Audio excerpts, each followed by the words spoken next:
Alors, aujourd'hui, je vais vous présenter une étude de réflexion sur tout ce qui est, c'est-à-dire moyens de lutte dans la filière agrumes et voir est-ce que aujourd'hui, est-ce qu'on dispose de moyens suffisants de lutte contre les ravageurs qui grandissent chaque période, comme on va le voir durant la présentation.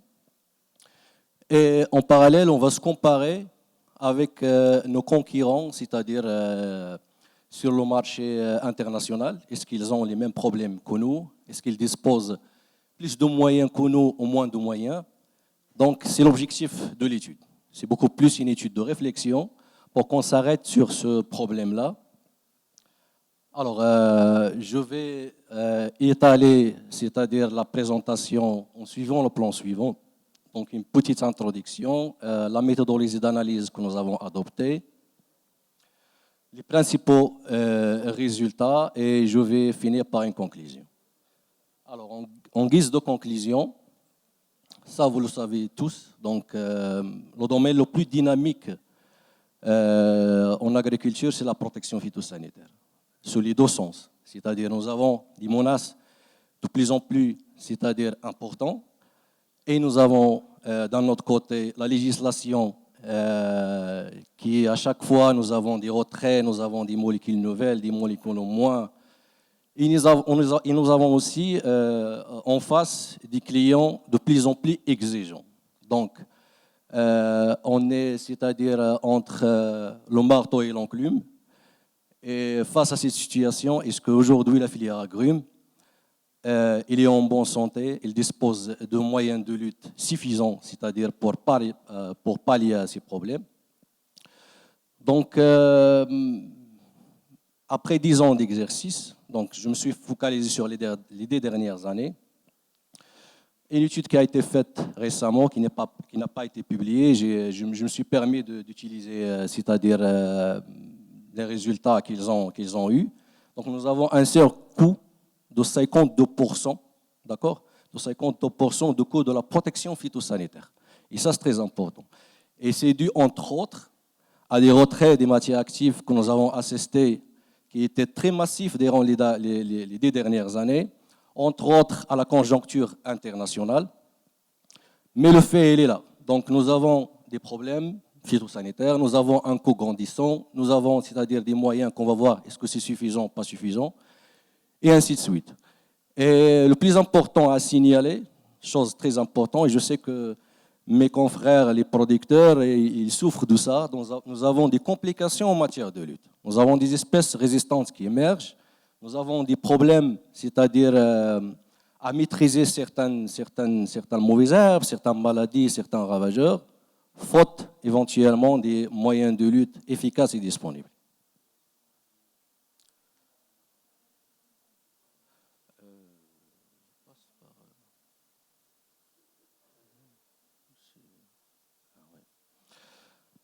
Alors, juste un petit historique, je ne vais pas m'attarder beaucoup là-dessus.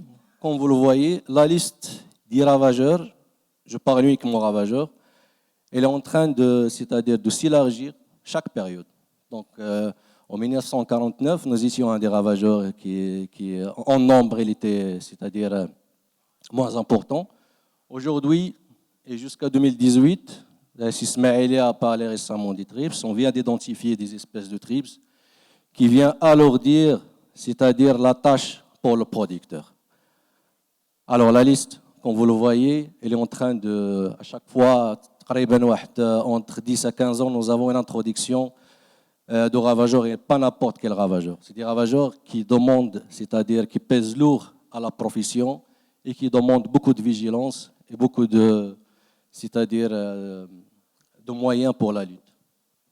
Et pas que. Donc, ça ne va pas finir. J'espère que, je souhaite à ce que ces ravageurs qui, juste aux alentours, ne s'introduisent pas. Ils sont juste à côté. Donc, Smaïli a parlé tout à l'heure du TRIPS de l'orchidée. Elle est en Espagne. Il fait des ravages très importants. La fameuse, le cotonnette, c'est une cochenille très, très dangereuse, donc en Espagne. Et la maladie, le Black Citrus Spot. Ça, c'est une maladie très dangereuse. Il existe juste à côté en Tunisie. Donc, j'espère qu'ils ne s'introduisent pas. Et donc, on doit être vraiment très, très vigilant par rapport à ça. Alors, c'est dans ce contexte, donc, nous avons mené une étude dont les objectifs, on s'est fixé deux objectifs principaux. Le premier objectif, c'est d'évaluer le degré de pénurie que nous avons aujourd'hui en 2015, en comparant 2015 à 2025, et évaluer l'arsenal, c'est-à-dire des solutions de lutte par rapport à nos concurrents sur le marché international. J'ai pris deux exemples. J'ai pris l'Égypte et l'Afrique du Sud. L'Égypte parce qu'on est dans la même zone, on a les mêmes marchés, on a pratiquement les mêmes conditions. J'ai pris l'Afrique du Sud juste pour avoir un cas, c'est-à-dire opposé, entre l'Afrique du Nord et l'Afrique du Sud. Sud.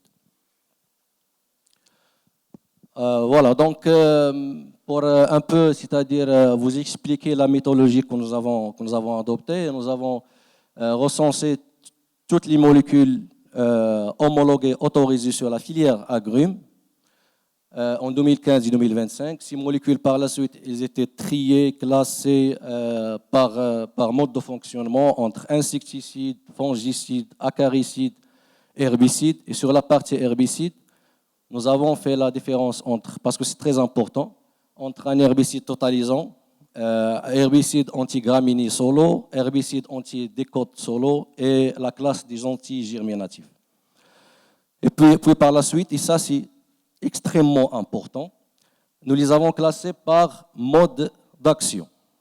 Et ça est là où le bas blesse. C'est très important. Alors, la même chose pour le deuxième, une autre chose très importante aussi, donc les matières actives, parce que dans l'index phyto officiel, on va trouver des molécules qui ont un double usage. Par exemple, insecticides, acaricides, fongicides, acaricides, etc., ainsi de suite. Donc pour ces molécules-là, nous les avons classées selon l'usage le plus habituel par les producteurs. Par exemple, quand je prends la bamectine, il est écrit sur l'index, c'est un acaricide insecticide. Donc, je l'ai classé dans la catégorie des acaricides parce que la plupart des producteurs l'utilisent en tant qu'acaricide. La même chose pour toflivalinate, c'est un exemple parmi les autres exemples. Donc, c'est écrit acaricide insecticide, je l'ai classé en tant qu'insecticide parce que la plupart l'utilisent en tant qu'insecticide, pour faciliter un peu l'analyse des bases de données. Alors, le deuxième objectif, c'est de nous comparer avec nos concurrents. Donc, j'ai pris comme exemple l'Égypte et l'Afrique du Sud. Donc, le même travail a été fait en analysant les bases de données officielles de ces pays-là. Alors, les principaux résultats. Alors, en 2015 versus aujourd'hui, 2025, la filière agrumes a perdu 7 matières actives insecticides. D'accord? Donc nous avons perdu 7 matières actives insecticides, mais le plus important ici, ce qu'il faut signaler, c'est que nous n'avons pas perdu en mode d'action. Les IRAC, ça ne veut pas dire qu'ils sont restés les mêmes, mais nous avons, c'est-à-dire, remercié deux IRAC, le 18, l'IRAC 14 et l'IRAC 15. On les a remplacés par IRAC 18, IRAC 29. C'est une bonne chose parce que IRAC 29 aujourd'hui, il est très important. Il nous aide à régler pas mal de problèmes sur le verger. Mais en matière de matières actives, donc, nous sommes pénalisés. Alors, en ce qui concerne les acaricides, entre 2015 et 2025, nous avons perdu malheureusement une matière active. Nous avons perdu 2 modes d'action. Et ça, c'est très dangereux. Surtout que les acaricides, on ne joue pas avec les acariens parce qu'ils développent rapidement la résistance. Qui dit un mode d'action, c'est-à-dire un site d'action disparu pour de bon. Et ça, c'est vraiment très dangereux. Donc, 2 modes d'action, une seule matière active perdue de 2015 à 2025. Alors, en ce qui concerne les fongicides de pré-récolte, c'est-à-dire les fongicides que nous utilisons avant avant de récolter, c'est-à-dire durant tout le cycle végétatif. Alors, nous avons perdu une matière active et un mode d'action. Alors, le mode d'action, c'est le FRAC 03. FRAC 03, c'est un multicide, c'est le mancozeb, nous l'avons perdu. Fongicide post-récolte, là, c'est un peu, on va pas dire la catastrophe, mais nous avons perdu 4 matières actives très importantes et un mode d'action. Et pour vous dire, les matières actives post-récolte, je pense hier ou avant-hier, il y a quelqu'un qui dit que le post-récolte, ça pose problème. Effectivement, ça pose problème parce que nous n'avons pas beaucoup de solutions. Les solutions que nous avons, elles sont, c'est-à-dire comptées au bout du doigt. Et chaque molécule qui en moins, c'est un problème de plus. Donc nous avons perdu 4 matières actives et un mode d'action. Le mode d'action que nous avons perdu, c'est le FRAC M07. Alors, côté herbicide, alors de 2015 à 2025, en 2015, nous avions 10 matières actives herbicides. Aujourd'hui, on est à 8. Et nous avons perdu 2 modes d'action. D'accord? Alors, le plus important en ça, c'est pas, c'est-à-dire le nombre de matières actives, ou bien, c'est vrai, le mode d'action est extrêmement important, mais la nature de l'herbicide, c'est très important. Alors, en 2015, nous avions 4 herbicides totalisants, c'est-à-dire totalisants. Ils font les monocotylédones, les dicotylédones, et aussi les vivaces, c'est-à-dire un seul passage était suffisant, c'est-à-dire pour régler un problème de mauvaises herbes au niveau du verger. Nous avions 4 herbicides totalisants de différents modes d'action. Donc, on gérait bien la résistance avant. Aujourd'hui, nous n'avons qu'une seule solution totalisante, qui est le glyphosate. Et cette situation-là, je pense que tout le monde partage avec moi, c'est-à-dire les gens qui travaillent dans la production. Cette situation a engendré beaucoup de problèmes, notamment la résistance de beaucoup d'espèces de mauvaises herbes. Les espèces de mauvaises herbes que vous connaissez tous, nous avons le livret raide, le rail gras qui devenait résistant même à des doses très élevées de glyphosate, c'est-à-dire il n'y a pas de réponse. Nous avons la fameuse Coniza avec ces 3 espèces, et nous avons aussi le concombre des Indes dans la région d'Érable qui commence à poser des problèmes, et tout ça à cause c'est-à-dire des retraits des modes d'action et de types c'est-à-dire de molécules, c'est-à-dire efficaces contre ce genre de problème. Passons maintenant au deuxième axe, c'est la comparaison entre l'Égypte et le Maroc. Est-ce que nos conquérants, ils ont les mêmes problèmes que nous? Est-ce que c'est la même chose, pas la même chose? Ce qu'on va voir tout à l'heure. Donc, alors, je passe rapidement côté insecticide. Alors, côté insecticide, c'est vrai que nous avons plus de matières actives que, ça il faut le dire. Nous avons plus de matières actives, nous avons 5 matières actives de plus que l'Égypte. Mais ils ont un seul mode d'action plus que nous. Et ça, c'est très important. Moi, je préfère que je sois, c'est-à-dire condamné en matière active, mais je ne préfère pas que je sois condamné en mode d'action. C'est très important. Je vous donne l'exemple. C'est plus vital pour moi d'avoir 2 modes d'action différents avec une seule matière active que d'avoir un seul mode d'action avec 100 matières actives. S'il y a un phénomène de résistance, c'est-à-dire les 100 matières actives ne servent absolument à rien. Alors ça, on le voit, donc c'est-à-dire en répartissant les Irak entre l'Égypte et le Maroc, on voit clairement que, c'est-à-dire en termes de spécialité commerciale, ils ont plus de choix que nous, et ça c'est très important. Ce qu'il faut noter aussi, c'est qu'ils ont beaucoup plus accès à l'Irak 1, tout ce qui est organophosphoré. Nous, c'est beaucoup plus l'Irak 4 et l'Irak 3 et l'Irak 5, c'est-à-dire tout ce qui est pérétrinoïde et tout ce qui est néonicotinoïde.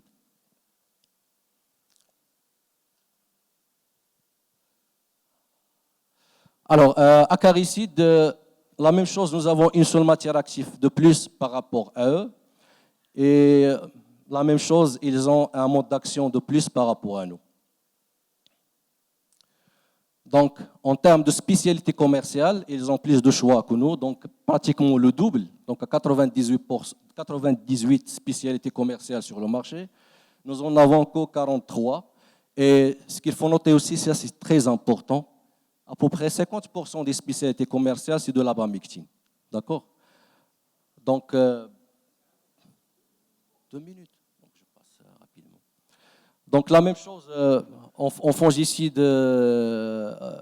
pardon. La même chose en fongicide pré-récolte. Donc, ils nous dépassent de loin. Donc, ils ont 4 matières actives de plus par rapport à nous, avec 3 modes d'action de plus par rapport à nous. Voilà, donc je passe rapidement. Côté herbicide, nous avons à peu près la même chose, donc 8 matières actives et 5 modes d'action, les deux. Mais par contre, ce qu'il faut signaler, c'est que, comme j'ai dit tout à l'heure, donc côté nature de l'herbicide, nous avons un seul herbicide, une seule matière active totalisante. Par contre, l'Égypte, on en a 2. Il s'agit du glyphosate et de glyphosinate d'ammonium. Voilà, je passe. Afrique du Sud, Maroc. Là, vous allez être étonné parce que la différence est vraiment très, très importante. Côté insecticide, on y dépasse de loin, de très, très loin. Donc, à peu près 21 matières actives de plus par rapport à nous et 5 modes d'action de plus. C'est-à-dire, en bref, peuvent gérer, c'est-à-dire la résistance beaucoup plus mieux que nous et ils ont beaucoup plus de choix que nous. Alors, si on fait un focus sur les Irak, Maroc versus Afrique du Sud, donc ils ont à peu près 7 Irak de plus. Nous avons un Irak différent, c'est l'Irak 29, mais à vrai dire, comme l'Égypte, ils se focalisent beaucoup plus sur l'Irak 1, qui est l'Irak, c'est-à-dire tout ce qui est organophosphoré. Acaricide, on est bon côté matière active, mais on n'est pas bon côté mode d'action. Je passe la même chose, fongicide pré-récolte. La différence, en fait, la comparaison, on n'a pas à voir. Il n'y a pas photo. Donc la différence, elle est très importante. Donc 18 matières actives versus 4, 11 modes d'action versus 3. Donc ils ont beaucoup plus c'est-à-dire d'outils et de possibilités de mieux gérer la résistance côté maladie pré-récolte. Voilà donc la distribution des fracs. Donc ils ont pratiquement 7 ou 8 fracs de plus par rapport à nous. Herbicide, là aussi il n'y a pas photo. Donc il y a 13 matières actives herbicides par rapport à nous, avec 3 modes d'action de plus par rapport à nous. Donc ils gèrent bien, c'est-à-dire le côté herbicide, côté gestion des mauvaises herbes au niveau de verger, ils sont beaucoup plus, c'est-à-dire confortables que chez nous. Voilà.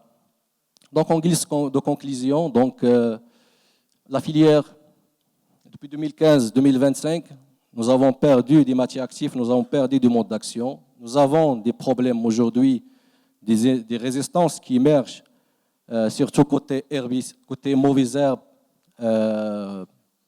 parfois côté acarien, si la gestion des acaricides n'est pas très bonne. Et en se comparant avec l'Égypte et l'Afrique du Sud, bien, éventuellement, nous avons moins de modes d'action par rapport à eux, surtout le côté herbicide, côté fongicide. Et voilà, donc face à, c'est-à-dire comme on vient de le voir pendant ces trois journées, c'est-à-dire avec Maroc Citrus, nous avons des problèmes grandissants. Donc chaque ravageur qui s'introduit, il reste, il ne quitte pas, donc il est toujours là. Il va falloir le gérer. La liste en train de s'élargir à chaque moment. Donc nous avons constaté des retraits très massifs ces dernières années, mais malheureusement ne sont pas, c'est-à-dire remplacés par, c'est-à-dire des substituants aussi efficaces ou plus efficaces par rapport à ce qui a été, c'est-à-dire en 2015. Et sur ce, je vous remercie pour votre attention et merci beaucoup.